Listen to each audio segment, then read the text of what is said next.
On July 4th, 1863, 150 years ago, the Battle of Gettysburg had just been fought, resulting in over 50,000 casualties. Gettysburg was the turning point of the war. 4 months later, President Abraham Lincoln returned to Gettysburg to speak at the dedication of the Soldiers' National Cemetery. On this 150th anniversary of the battle, we honor President Lincoln, those who fought then, and those who protect us now by presenting the Gettysburg Address and the Battle Hymn of the Republic.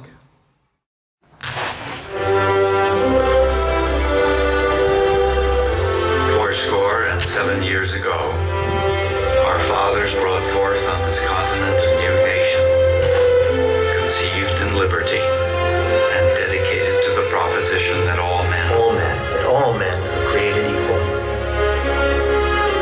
Now we are engaged in a great civil war, testing whether that nation or any nation so conceived and so dedicated can long endure. We are met on a great battlefield of that war. We've come to dedicate a portion of that field as a final resting place for those who here gave their lives, that nation might live. It is altogether fitting and proper that we should do this. But in a larger sense, we cannot dedicate, we cannot consecrate, we cannot hallow this ground. The brave men, living and dead, who struggled here, have consecrated it. Far above our poor power to add or detract.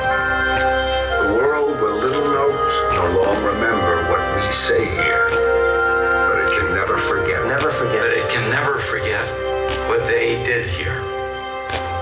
It is for us, the living rather, to be dedicated here to the unfinished work which they who fought here have thus far so nobly advanced.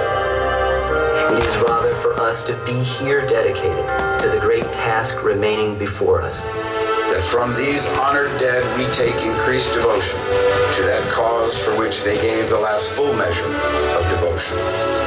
That we here highly resolve that these dead shall not have died in vain.